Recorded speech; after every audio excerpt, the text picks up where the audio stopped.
Welcome to the Direct Democracy Diaries, the podcast where we explore the power of ballot measures and the people behind them. I'm Caroline Sanchez-Avakian. And I'm Chris Melody Fields Figueredo. Join us as we dive deep into the stories, strategies, and successes that are shaping the future of our democracy, one diary entry at a time. Hey, y'all, we have made it. We have gotten to the final episode of the Direct Democracy Diaries. I am saying these words out loud, and I cannot believe it, Caroline. Can you believe we are at the end of our first season of this podcast? I cannot. I feel like we were just getting started, but here we are.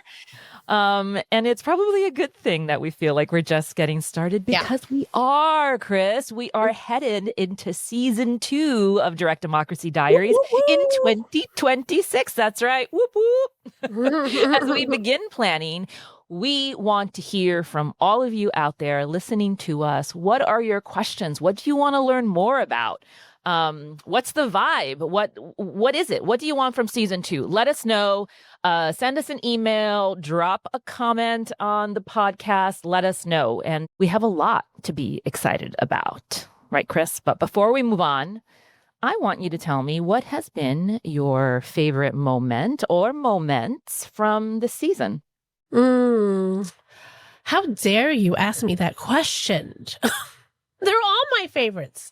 No, I'm kidding. I mean, I've enjoyed every single episode. We've had such wonderful, phenomenal guests, and they've really shared, really key information about running campaigns, but so many stories, not only their stories, but stories about people they've worked with or people that have, they've been leaders in the campaign. They've shared so many beautiful and inspiring stories that it really is hard to choose one. So I'm going to cheat a little bit. And share some themes that I've noticed. I first have really appreciated that throughout the episodes, our guests really organically have shared these stories about how ballot measures have been demonstrations of love. Even before I ask that final questions, how is your work or how has your ballot measure work been a love letter to your people? It just really, in every single conversations, people have just showed and demonstrated love and care. And I've just found that so beautiful. And another thing that I've really noticed that's been a theme throughout the episodes, especially I remember with episode 2 with Sarah and Lauren, when they were talking about like how they would go to bat, they would block anybody if they tried to harm somebody on that executive committee, right? And Hutch, talked about the relationships that they made on the marriage equality race in Maine. Just really the relationships that you create on those ballot measures, they last beyond those campaigns. And just in this last episode, Richard, he showed love by giving flowers in real time to his comrades in Missouri, and from not just his organization, but from all different organizations in the state who have really been able to come together and do great things. And I know from my own personal experience, I've worked on a few campaigns in my life. Those bonds that you create when you're in the trenches, when you are in battle with folks, man, that is how we grow and we strengthen our ecosystem. At BISC, we know, I talk about it all the time with our team, our relationships that we have with our partners, with the leaders that we train, that's our currency. And that is true for any movement work that you do. This is how we come together to not just build, but wield power. I love that, Chris. It's such an important message. If I look back, I think one of my favorite moments from the show was episode 1, when Desmond Meade was on the show and shared his take on reaching voters of all stripes and bringing them into the big tent. And I love that. It's such a powerful image when you think about bringing people into this huge tent together and seeing them as people first. He told us how for Amendment 4, the rights restoration measure in Florida, how he deliberately chose not to lead with the politics. He led with the people, regardless of party affiliation, and how we need to really see each other's humanity before anything else. And it's such a clear blueprint, Chris, for how to run a campaign with humanity and love. And for me, I just feel it was such a touching moment. It gave me chills, and it's such a message, an important one that we need to hear and feel now more than ever. Yeah, it was just a great moment. Chris, so why don't you tell us a little bit about our very special guest who's coming today? Oh, I would love to. We have a treat for y'all today. I am so excited that my comrade, my friend, Maurice Mitchell, the National Director of the Working Families Party, is joining us for our final episode. Maurice is a nationally recognized political strategist and leader in the movement for Black lives. He was raised by his Caribbean working class parents, and Mo, that's what I call him, that's what his friends call him, he began organizing as a teenager, and he has never stopped. After working at several different advocacy organizations, Mo directed the New York State Civic Engagement Table, which is part of the State Voices Network. And that's actually where I first met Mo. And I remember when he was working there, and we were both at different organizations, and how we were both motivated and moved, unfortunately, by the police murder of Mike Brown. And he felt so activated by that injustice that he relocated to Ferguson, and he helped build the movement for Black lives. And he was a key organizer for the M4BL convention in Cleveland in 2015, which just celebrated its 10th anniversary. There is something special in Cleveland, and I am so thrilled that our conference, the Road Ahead Conference in 2026, we're going to be in Cleveland and in Ohio, a state that has a rich history for social justice. In 2018, Maurice took the helm of the Working Families Party just 1 week before I became executive director of BISC. So we have been in a different type of trenches together, learning how to be EDs, how to be leaders of organizations together, and turning to each other. He has taught me about the importance of radical generosity, especially as leaders. So Mo is really applying his passion and his experience to make Working Families Party, WFP, the political home for a multiracial working class movement. Incredible. Let's get the show started, Chris. Mo, welcome to the show. I am so excited to have you. I am so excited to be here. Thank you. It's been a big week, but before we get to the heart of this episode, which is about how ballot measures can help build movements, Mo, share for our listeners a little bit more about you. What led you to this work? What drives you? And as you know, Ella Baker would ask us, who are your people? It's hard for me to take apart what drives me and what led me to this work from what the family I was born into. Absolutely, yeah.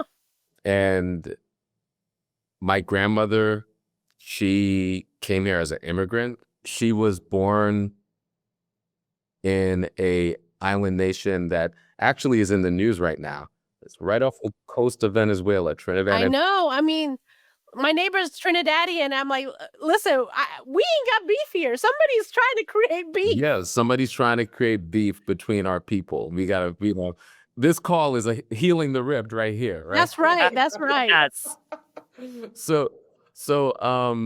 And she grew up in a pretty poor rural part of Trinidad, and she had a lot of kids, and she was always hustling to make a better life for her family. And that hustle drove her to come to the United States and work as a domestic worker.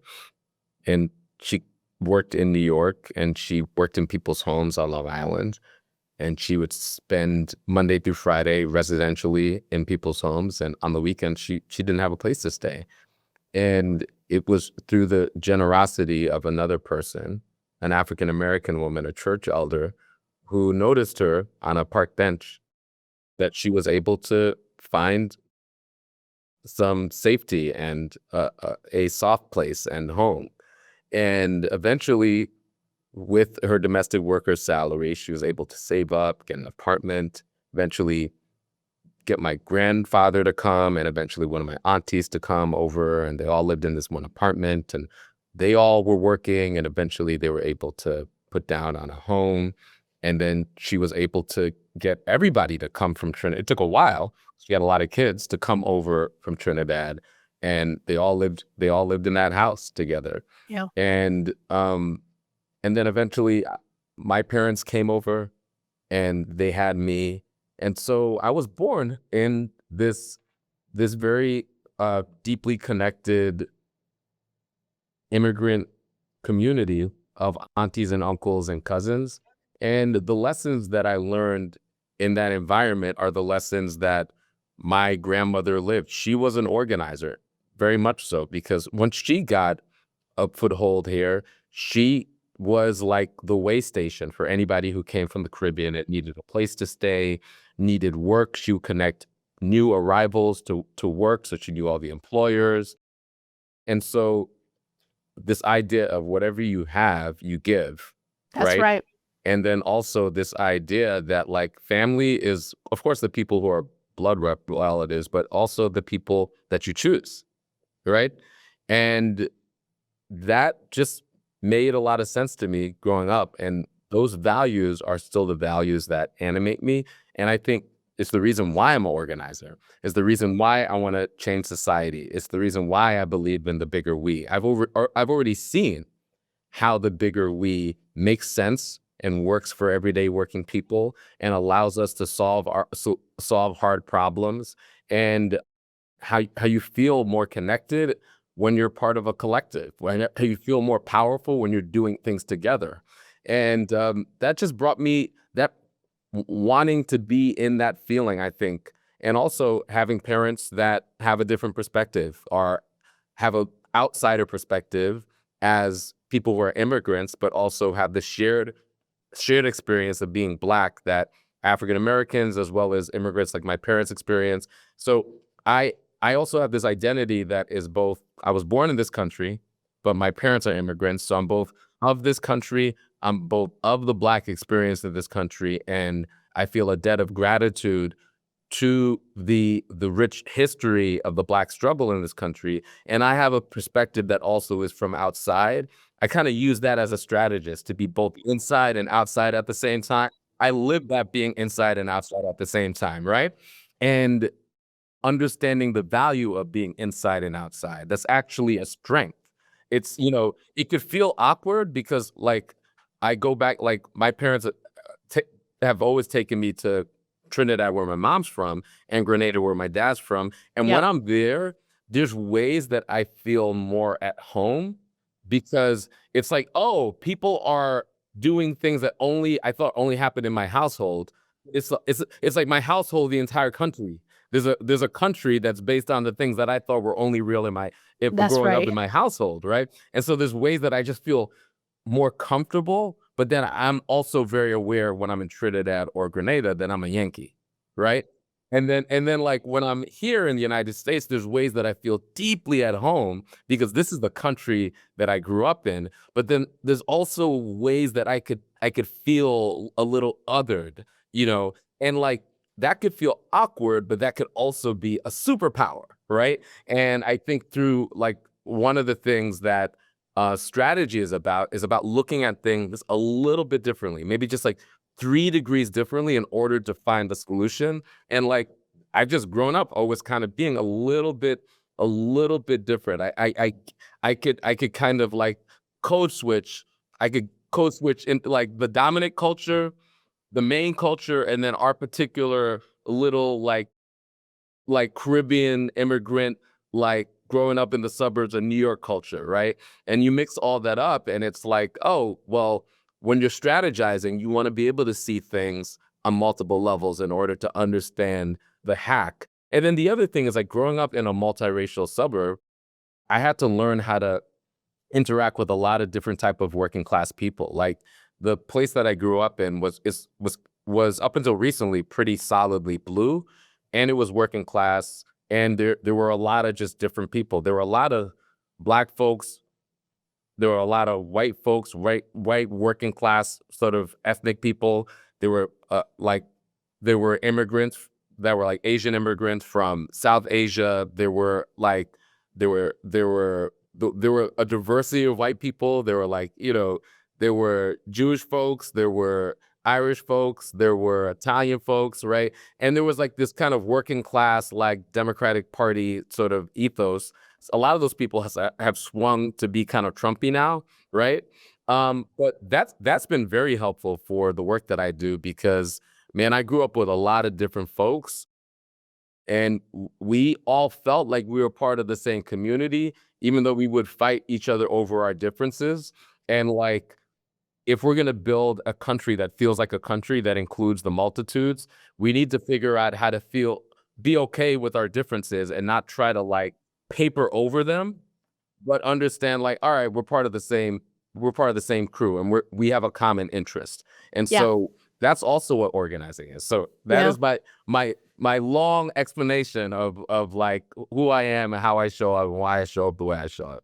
Well, I appreciate you sharing that. And I don't know if you saw both Caroline and I cheesing because, you know, we all kind of have Caribbean roots in some way, right? I mean, like, you know, I'm from Venezuelan, so the Caribbean's right there. That's the Caribbean. Caroline is, you know, her ancestry is from Cuba. So like we all swim in the same water, literally. We all swim in the same water, and we all basically eat the same foods, just remixed. Yes, 100%. 100%. Like straight up. Arroz con frijoles. Yes. Yep. Rice and beans. Rice and peas. That's right. And all different. And we all say ours is the best. Yes. Like everybody has like a way of making plantain, but we all got plantain. Yes. You know what I'm saying? 100%. Yeah. Absolutely. You may not know, Caroline's a Queens girl, so she's particularly cheesing this week. 100%. When you were talking about growing up in New York City suburb, I was like, I'm from Elmhurst. Okay, so you know, growing up in Elmhurst, like every country is there. Mm-hmm. And like it's normal, like in Queens, for everybody to be like, yeah, we're from Queens, right? While having all of those differences and those differences being real, like everybody's on top of one another. Like sometimes when I'm organizing, and I'm like, man, I don't know if this America thing is gonna work. But then when I go to Queens, I'm like, oh, we figured out basically how to do this. Everybody's here. Like we're all together. We're living together in such close proximity, and we're all kind of taking care of each other. Yeah. Even though we all speak different languages at home, it's a beautiful thing. Yeah. There's a lot to be learned from Queens. Oh yeah, and it's like what I love about it is like it's not like Pollyanna-ish. It's not, you know, it's not this kind of like, you know, I don't know. Well, I think it's what you just said. Like, it is our differences that we work through. And it's, you know, there's some messiness attached to it. Messiness is okay. It's okay. It's actually like, what's the point of life without messiness? There's like a messiness attached to it. Like coming from Trinidad is a very multiracial country, right? And it's like, there is a lot of Trinidadian pride, and there's a lot of messiness around it if you're like an Indo-Trinidadian or Afro-Trinidadian, or like if you have, you know, there's folks who have Chinese roots in Trinidad or Syrian roots in Trinidad. And like, we're all Trinidadian, we all rock with each other and we all fight with each other. And we like have that tension. There's like one main party that's kind of the Black party, even though there's Indian people. And there's another main party that's kind of the Indian party, even though there's Black people. And like, but like, don't you disrespect Trinidad in front of, you know what I'm saying, in front of any one of us, because we gotta, you know. And so, you know, that the messiness of that is something that we practice. We actually practice it. speaking of maybe, a different kind of messiness, we're purposely recording this episode after the November elections. And I really would, that election's always messy in some way. But I would really love to hear your perspective of like what the results of Tuesday revealed to us, not only about our efforts to fight back against fascism, right? Yeah. But also how we fight forward towards Yeah. freedom. Okay, absolutely. So I think there were two things that were operating like underneath everything that was happening on Tuesday. So I think like number one, this is like a year after 2024. And if you're not like a Trump loyalist, you're tired of this at this point. If you're like, there's people who are Trump loyalists who are just like, keep it going. We want Ride more. or die always. We ain't getting those people back. No, they're like 13% of the population and they're part of a political cult. But everybody else is just like exhausted by the chaos, confusion, the cruelty they're just done, right?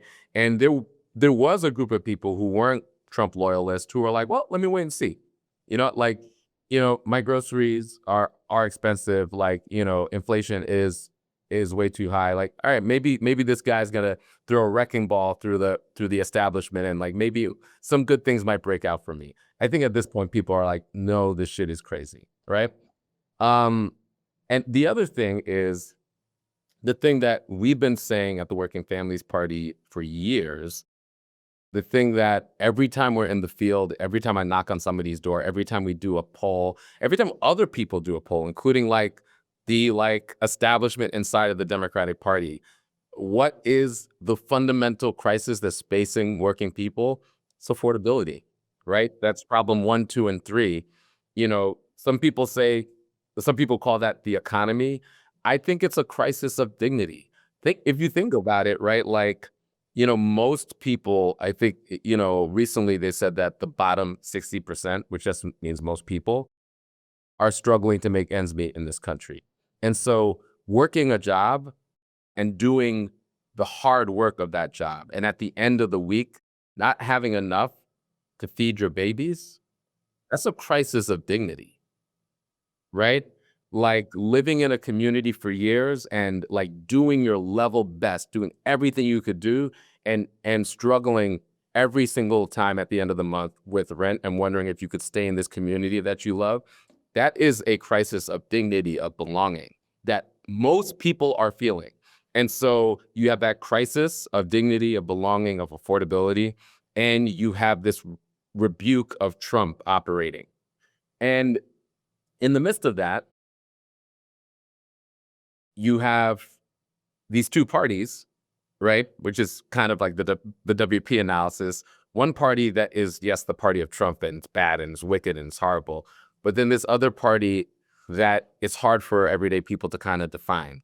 And when they do define it, the words that they use just aren't great words, like weak and confused or status quo. And then in June, you have Zohran Mamdani, right? When Zohran Mamdani ran this improbable race, and he ran on, as an endorsed Working Families Party person, and we're really proud of him because he is a member of the WFP, and he defeated Governor Cuomo in the Democratic Party primary. That was a political hurricane. When that happened, I think most of the Democratic Party sort of consultants ripped up their playbook and they understood, all right, the only way we can win is through running on affordability, right? So if you notice, there were moderates like Mikey Sherrill, who's no who's no DSA comrade, right? Or whatever, right? Who had a good night, and Abigail Spanberger, who had a good night, and Zohran Mamdani, who had an amazing night. But in different ways, they all ran on affordability. And you've heard that word so much post-election, too. I literally, every day in the news, and everybody, Republicans included, are starting to talk about that. That's the Zoran effect, Yep, right? So don't get it absolutely. twisted.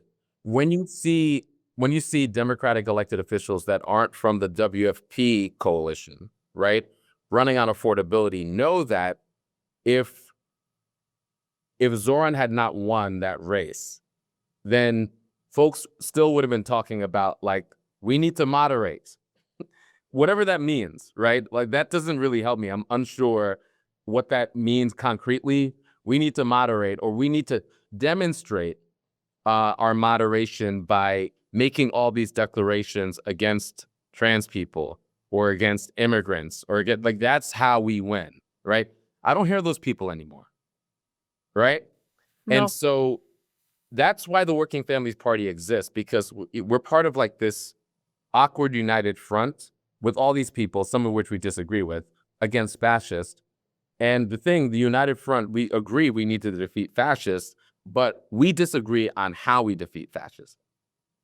And so the WP, we famously get involved in a lot of primaries, and we recruit people in Democratic Party primaries because of our disagreement in how we do it. And rather than, like, write breathless op-eds in the New York Times or Washington Post about it, the way that we're able to engage that disagreement is by defeating people who have a different philosophy in the primaries. And when we win, then our perspective becomes the perspective, which is what we're seeing now, right? Everybody's talking about affordability. And, like, it's interesting because those same people, they say vote blue no matter who, right? But when the victory is done on our terms, then all of a sudden, vote blue no matter who, except. What? Right? Except. Right? Mhm. And so this election, I think it is a great election for democracy. It's an even better election for the Working Families Party and the politics of the Working Families Party that we've been arguing for more than 20 years, right? It's like sometimes, like I say this with leaders, sometimes, for leaders are made not just on their own.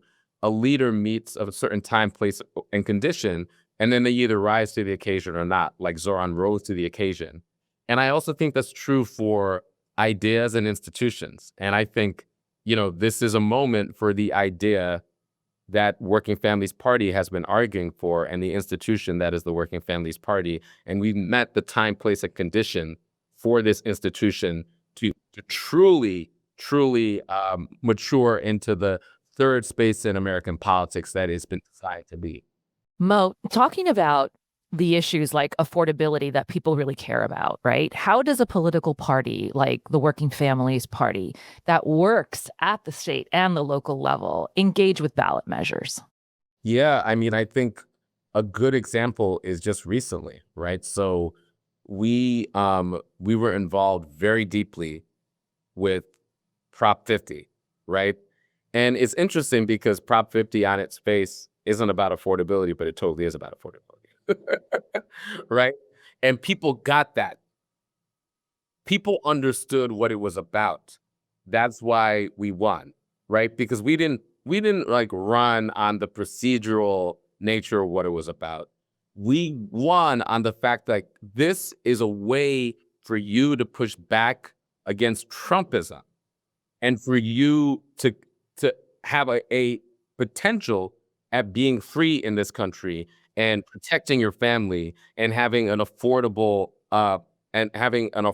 country and community that you could live in. Like, that's actually what this is about. And so all of our Prop 50 work was really an opportunity for us to tell the story about the politics that we want, not about, like, getting into the particularities about gerrymandering and whatever. Like, all those things are like a part of the story, but the actual story is like the people power. So we could push back against what's happening to us, right? Because over the past year, most people are like, oh, things are more expensive. The job market is worse. Things are harder for us. All of the chaos of the federal government is making things worse. what can I do if I'm a voter in California productively to push back against that? Oh, I could vote for this proposition. I'm turning out, right? And so we got an opportunity to run a really exciting campaign. We were in every region of California. We did phone banking, we did in-person events, we did virtual events, we did text, we did canvassing, and it was an opportunity to movement build, right? Like for me, all of these things, like these electoral campaigns, whether they're candidate campaigns or ballot measures, are opportunities to movement build, right? It can be, or it cannot be, and Yeah. Depends on how we do it. it depends on how we do it. And for me, I don't understand a reason. I can't find the reason to get a candidate elected or get a proposition passed that's simply for that discrete thing. Yeah. Because I've already seen what happens when you just focus on discrete wins, right? You could win these discrete pieces of legislation, you could win candidate campaigns, you can win propositions. Meanwhile, the right wing could build a movement that could pull the rug from under us, right? And so I actually think if we're going to do these things, if we're going to spend millions of dollars on candidate campaigns and on propositions and on all these things, then we should be thinking from the very beginning, how does this build movement? How does this build connection? How does this build community? How is there something that is durable that wasn't there before that's there now, right? With Zoran's race, I'm going to say something that sounds crazy, 104,000 individual volunteers. They were able to surface 104,000 individual volunteers. So that race was expensive. Like the billionaire spent like more than $20 million in independent money on Zoran. But that race, a lot of money was spent, and a lot of that money was spent on things that today there's no use for them, right? Like lit, lit that and door knockers and paid field, like people that you pay to knock on doors, or paid phones, right? Like once that conversation is had, it's done, it's gone, right? But were you able to surface new leaders who, after the election, they went from, hey, I'm just a person who's concerned, who feels like an individual, to now they're part of a movement, right? That is durable. Were you able to help build an organization, right, that decided to get involved in that issue or in that candidate campaign or in that, right? And build the credibility of an organization that will be there for many, many years. Yep. Were you able to bring people together who didn't know each other, but now they have community, right? Yep. Those things matter. Yep. And there's ways that you could just kind of run campaigns in a transactional way, money in, money out. And there's ways that you could see it as a occasion to build movement. And so, I'm very partial to the other way of doing things, because we're able to do that with Profit. It was a great opportunity to build the Working Families Party. Yeah, no, I appreciate that, because it's the same philosophy we have at BISC. It's not just if we win, it's how we win that builds power. And we define power by the people we invest in, the leaders, right? The coalitions that we leave behind after that campaign. So, it's no surprise, early in both of our leaderships, so we clicked. And I remember a distinct conversation, and we've had this conversation multiple times, but back when BISC had an office, and you came over and sat on the couch, and I was talking about really one of the things that I feel like is such a good opportunity through ballot measures is to build a new progressive base, right? Because people are so connected on these issues that we're able to win on, regardless of party affiliation. And we've already seen multiracial working class people get excited and motivated and take action through these ballot measures. But one of the challenges that we face is we have a two-party system, right? A predominant two-party system. I mean, we've talked about that before, right? It's how, what is the working, and I would love to hear you say, you talk a little bit more about like, what is the Working Families Party doing that's different? Especially finding people like we see, right, through these ballot measures, find a political home. And what should BISC and our partners be thinking about, especially for these voters, right, that may vote yes to raise the minimum wage, but maybe identify as a Republican or maybe don't see a political home yet, but they agree with us on this agenda, this working class agenda, to improve the material conditions for people's lives. Yeah, absolutely. So I'm a big leave no voter behind type of person, right? I don't believe in red counties and blue counties or red states and blue states. It's just like, look, like the right wing has just gotten to our neighbor before we could. Like that's the only thing that happened, right? And so we need to be obsessed with getting to that neighbor before the right wing does. Like that's all we're really talking about. And we know that because like in 2008, like Barack Obama won a 60-state filibuster-proof majority in the Senate and totally mollywopped the Republicans in the House and won all of these districts, all of these counties, including like, places that we call Trump country and won Indiana. And all right, like some of those people voted for Barack Obama and now they are considered, in Trump counties, right? So that's one of the reasons why we build the Working Families Party, because, we know that there are people who identify with politics and identify primarily politically. There are people like that. And there are people whose identities are, I'm a Democrat or I'm a Republican. But that is not everybody, right?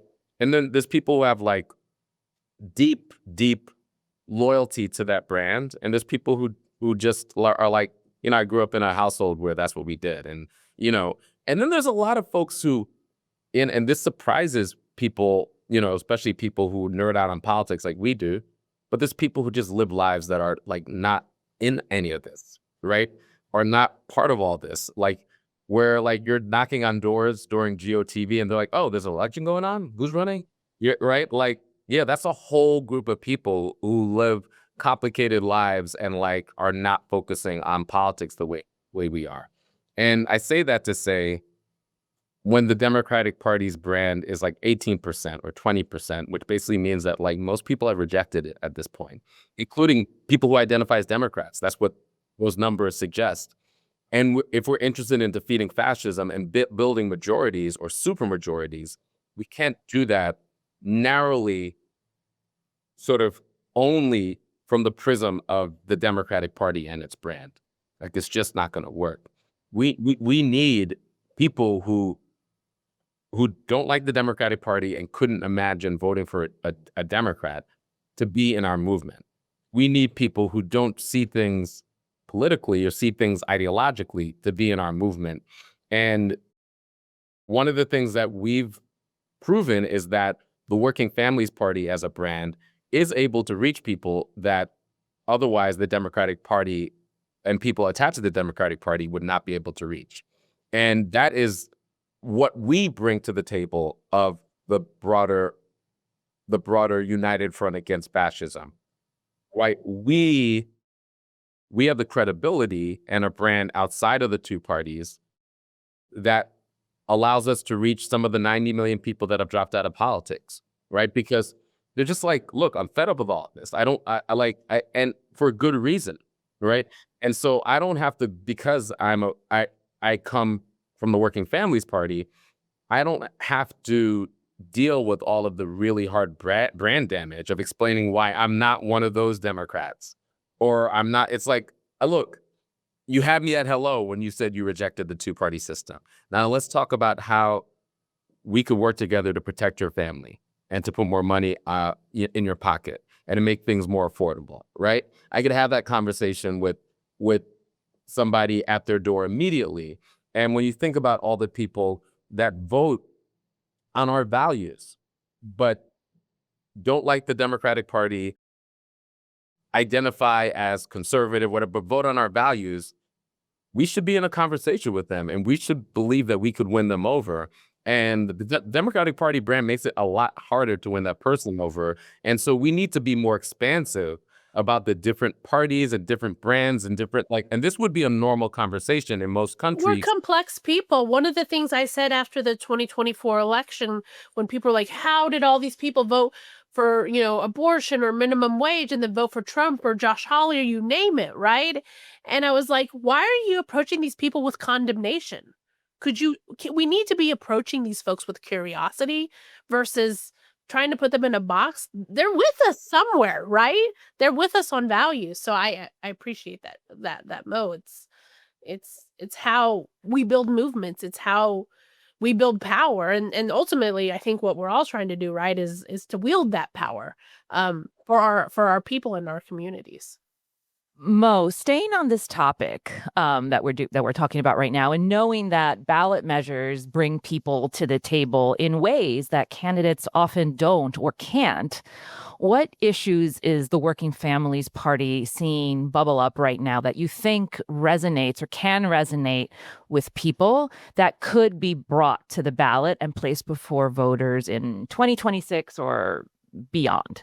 So one of the things that we think is absent, that we think is going to be critical in 2026 and beyond, and we've seen it in some ways in the success of Zoran's race, right? Like, people are, like I said before, people are tired of the right wing, and there's a big coalition that's building around all the things that we are able to build solidarity around because we all agree we don't like them, like Trump's tactics. But people also need something to fight for and to vote for, right? And so the Working Families Party has been working diligently on launching a set of principles or a platform or a set of ideas that we think could really, like, weave together all the different parts of our movement and all of our candidates to articulate what we're willing to fight for. And, like, basic ideas like, we should be guaranteed time with our family, right? Like, in the richest country in the history of countries, we should be guaranteed healthcare and housing that we could afford.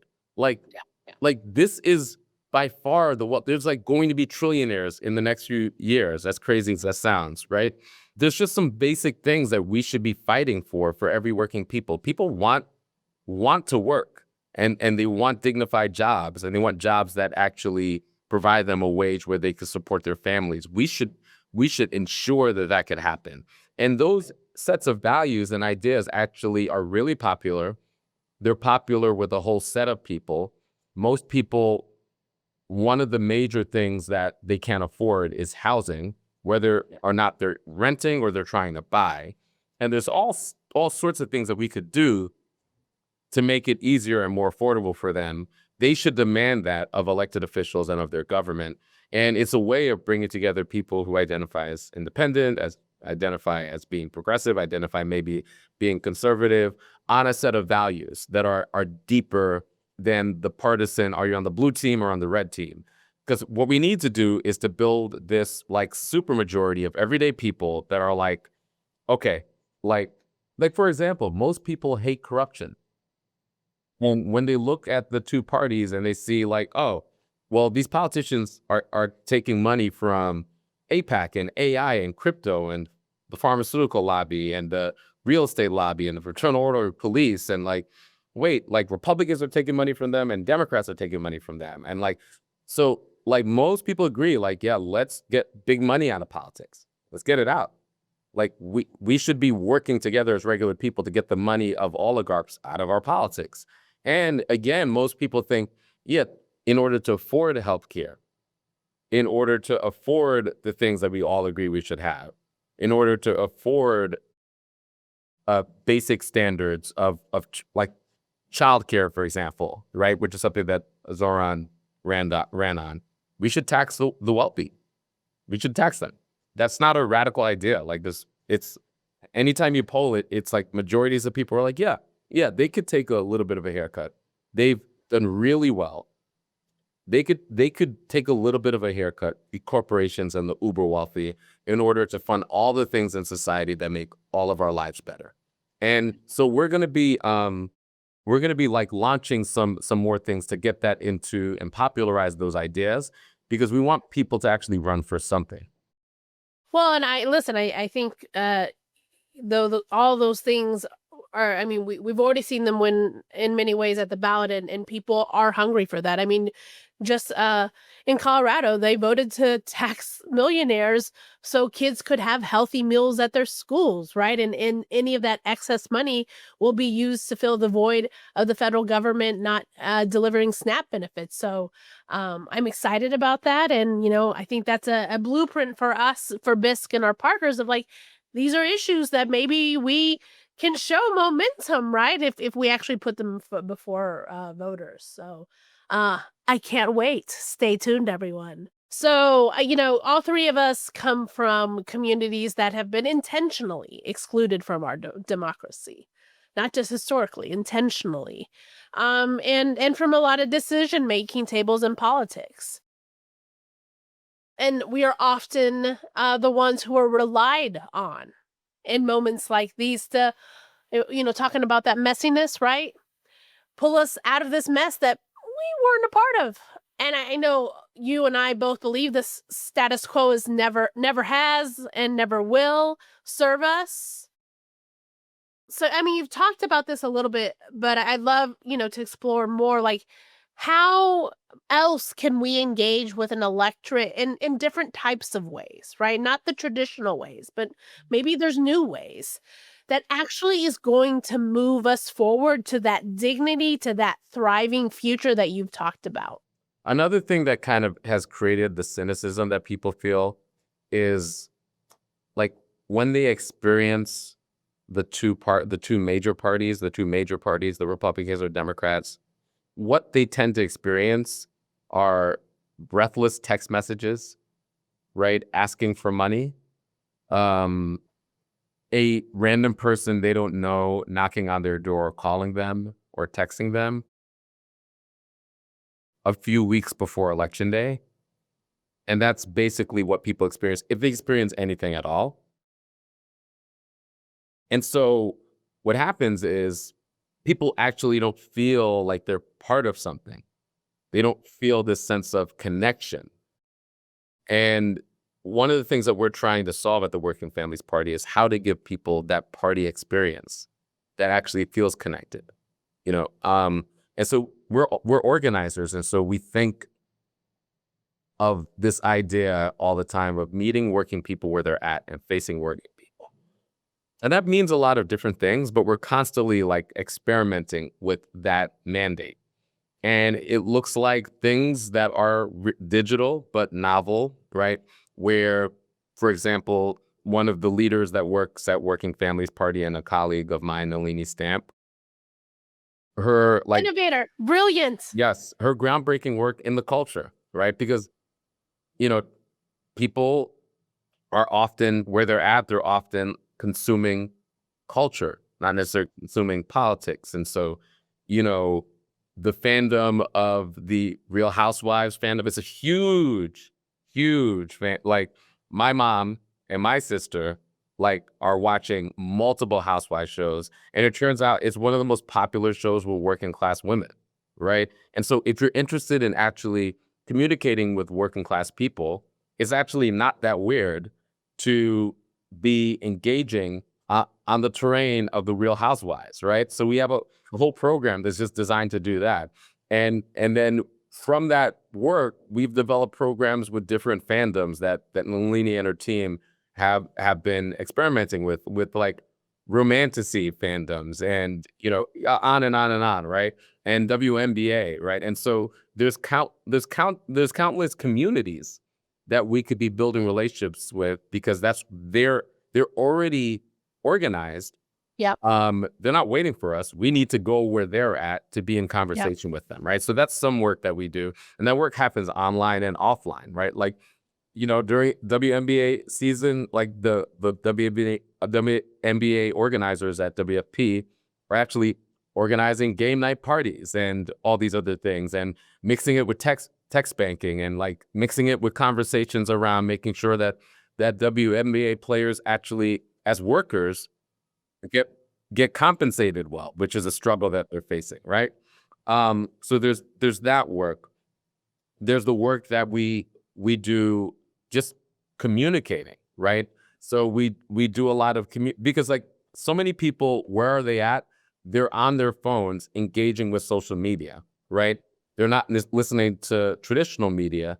And so we've been working with people whose main sort of like contribution is through creating online, right? And so that we could have those conversations. And like I've been doing more of that work. That's been more of my work, just simply, creating online as a way of building like real relationships with people, but these parasocial relationships online, which are real. And then there's the work that happens in between election day, which is really important, on issues, on legislation, and bringing people together in communities in real life, because people are hungry to actually have in real life connection. So in the run up to the campaign in New York, I was weekly holding events in Flatbush, Brooklyn, right? And just bringing people together and having conversations about like critical issues and talking about the Black political agenda and how it overlaps with the mayoral election, and like just breaking bread and like hanging out and talking about our families and talking about politics. That also is the working family party, right? That's what a party should be. It should be a place that allows you to like feel connected to the bigger we. And so a lot of our work, of course, we're trying to get people elected and stuff like that, but a lot of our work is ultimately trying to figure out how people could feel more connected to something bigger than them and feel like they could be part of a calling. Like that's really what we're trying to do. And then elections allow us to do that, right? But like elections are kind of like a tactic that allows us to help people feel that calling. And we try to be really nimble and constantly experiment with different ways of making that happen, and understand that like, it's not just about like, organizations when they talk about their victories, they name things like, yeah, we knocked on these amount of doors and we did, and all those things are like they're, things that you could count, right? But what you can't count as easily are people whose lives are transformed, because in between elections, they felt like they could be part of something bigger. And it's harder to count the connections that are made so that people are not part of community and they care for one another and they show up for one another and they feel responsible to one another, and therefore they fight for one another and they vote together, right? That is essential if we're going to be able to defeat fascism. 100%. Just real quickly, you should tell Nalini, Real Housewives of Politics memes are often shared at the BISC Slack. And I just want to just comment real quickly about like, I think, because it's really resonating with me, it's not just about creating digital content, it's really how you engage with people. So, I was like naysaying about TikTok for so long, but now, because of Bad Bunny and Benito and the concert, I, was on it a lot. And I have built relationships with folks who went to the concert, and like we're talking and continue. So I think there is something there of like, it's not just posting something, it's truly how you are building community and connection and create this sense of belonging, that I think is something we have to think differently about, especially when we talk about digital strategy. It's ultimately another place it's the barbershop in a different way, right? Totally. And those fandoms that you're creating and tapping into those cultural moments is such a lesson to like meeting people where they are and engaging with them in the ways that they're already engaged with, instead of creating a whole other new thing for folks that don't have the time to do that. And like you said, aren't engaged in politics in the way we are, or consume it every day in the way we do. Mo, what do you think are some lessons from this year in particular that if we don't learn from now could derail us from that momentum that we have going into 2026? And in addition to that, what should we be preparing for, not only for the midterms, but beyond, so we have stronger, more resilient movements? Yeah. Organizing 101. Organizing is either 70-30, 80-20. 70% listening, 30% talking, or 80% listening, 20% talking. Listen to working people. Like truly listen to working people and allow yourself to be transformed by what you hear, right? To me, that is just critical, right? Like, instead of trying to force feed working people your agenda, listen to working people and be transformed, right, by what you hear. Of course, it's a back and forth, but we got to do so much more listening, right? So that's number one. Number two, people need something to fight for and to vote for. So give them something to fight for and to vote for, not just something to fight against and to vote against. And then number three, leadership matters, right? And so we need to recruit and support our leaders, because people follow other people, right?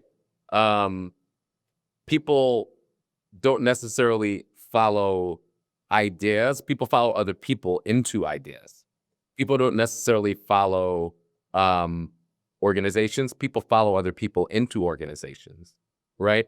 And so who are the leaders on the grassroots level that we need to be supporting in order to build the mass following to challenge challenge authoritarianism and make democracy real for people?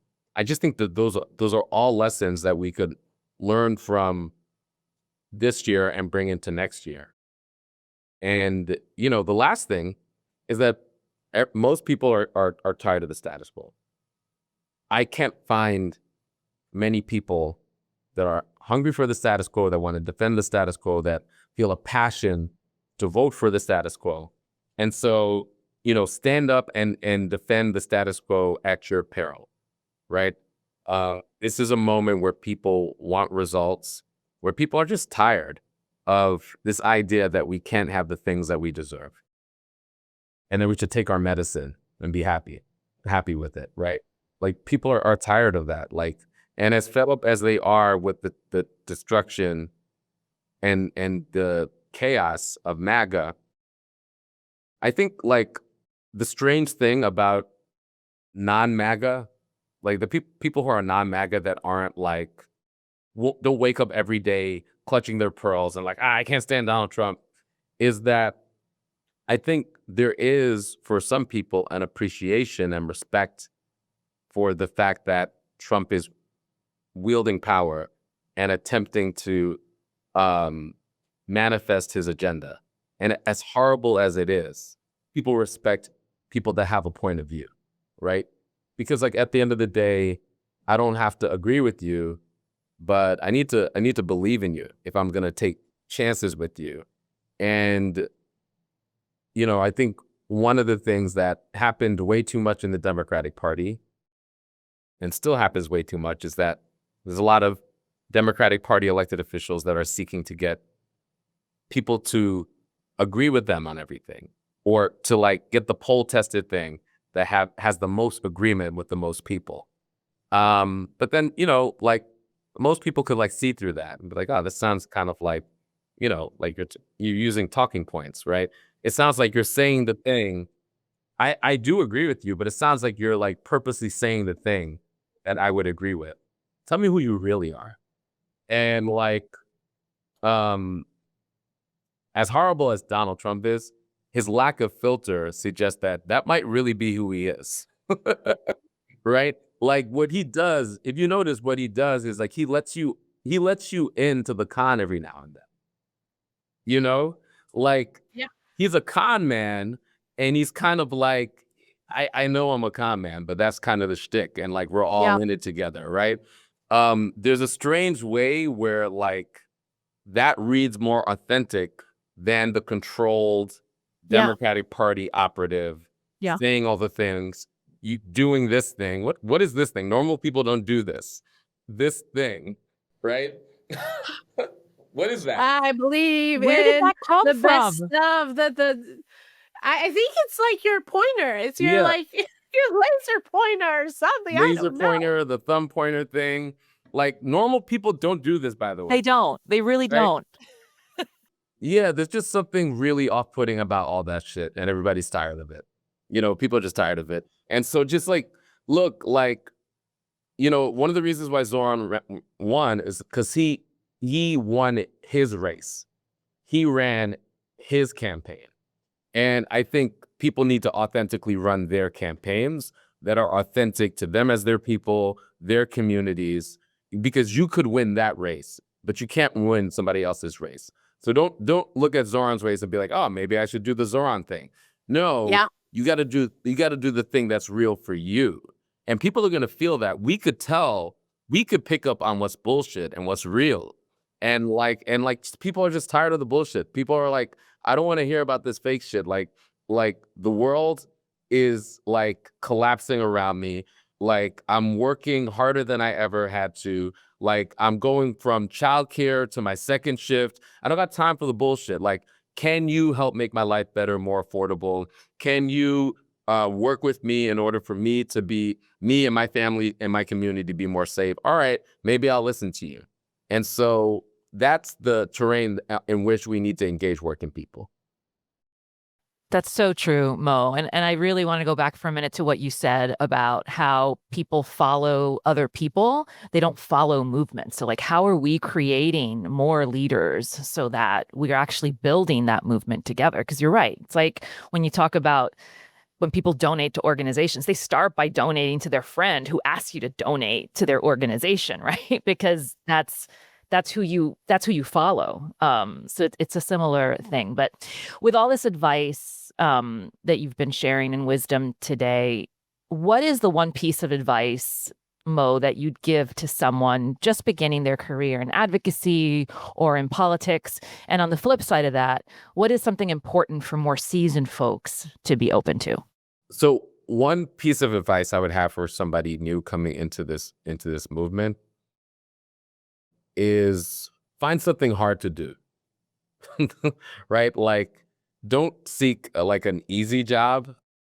Stretch yourself, because that's how you attain mastery, is by stretching yourself. And if you like don't feel that like gut level excitement to do that hard thing, then that thing probably isn't your ministry. If it's your ministry, you'll feel excited about doing the hard thing, right? And like, there's something really magic about like developing mastery in the thing that is your ministry. And when that comes together, it's like it's like spiritual. So that's my advice to somebody interested in this work. And then somebody who's been in this work, what I would say is that in this particular moment, when we're fighting fascism, this is a good time for you to take a step back, because you've spent years in this work, and to consider what is your highest purpose in our collective effort to defeat fascism. It may not be maybe what you're doing right now. It might be what you're doing, but it may not be how you're doing it. But chances are this is a time for an upgrade or reflection in your journey, because things have changed fundamentally under our feet, and we need to act accordingly. Yeah, that's a question I ask myself actually all the time. So final question, Mo, as we close out, and this has been such a rich conversation. It's a question I ask every guest.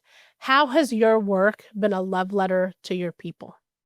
Well, one of the great things I get to do on a pretty regular basis is I get to knock on doors. I get to face working people. I get to meet new people all the time. And the thing that I really appreciate about it is that, like, and why I love organizing, and from the grassroots organizing that I did, or the student organizing that I did, or the work that I did to build the movement for Black Lives, or the work that I'm doing now to build the Working Families Party, is the like spiritual collective romance of it all happens in those conversations where I'm like, oh, I'm helping I'm helping sort of Sherpa somebody into their own understanding of their own power. And I could feel that happening. I'm like, people are drawing connections that for whatever reason they haven't drawn, and they're moving from a subject, which is how most people feel, like stuff just happens to me, to an agent. Oh, I can make shit happen, right? That's so powerful. And once you get there, it's so hard to go back, right? And then the other thing is like people actually feel isolated, and then through knocking on their door and inviting them to in real life event and having them come to that event, or meeting them and having them join like a WP Wolf Pack or any number of things, right? It's like, I hear these stories and they're like, yeah, I was so frustrated, I was so angry, or whatever. But now I don't feel alone. Yeah. Community. And we're not going to win every battle. There's a lot of uphill battles we'll have. We're going to win some, we're going to lose some. But that person can never shake that feeling of going from isolation to feeling like they're part of community. And that feeling of isolation to I'm not alone, that's one way of describing love. Mo, thanks so much for making time to join us on the podcast today. If you're interested in the work that Maurice Mitchell and the Working Families Party is doing, you can learn more at workingfamilies.org. We'll make sure to include that link in our show notes as well. Thanks again, Mo. Bless you. Thank you. Thank you. It's been great. Wow, Caroline, what a final episode. And that wraps up the first season of Direct Democracy Diaries. Caroline, I just want to, as we close, this has been such a beautiful experience with you. I have enjoyed being on this journey with you.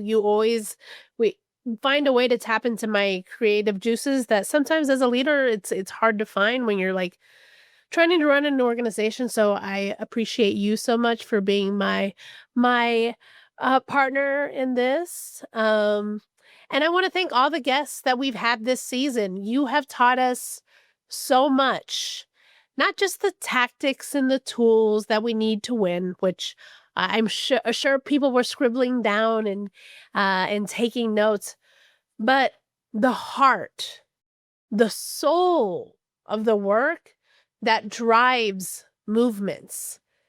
The times that we are living with, they are incredibly difficult.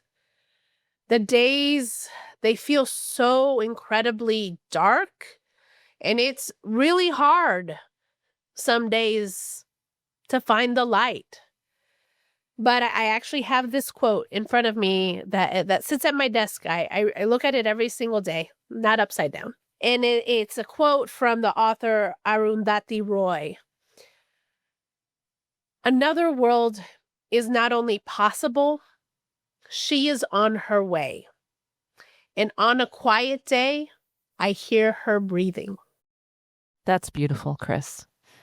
I feel like I hear her breathing in the stories our guests have shared throughout the season with us, and how they are breathing life into the amazing work they do and bringing us all closer to Freedom Side.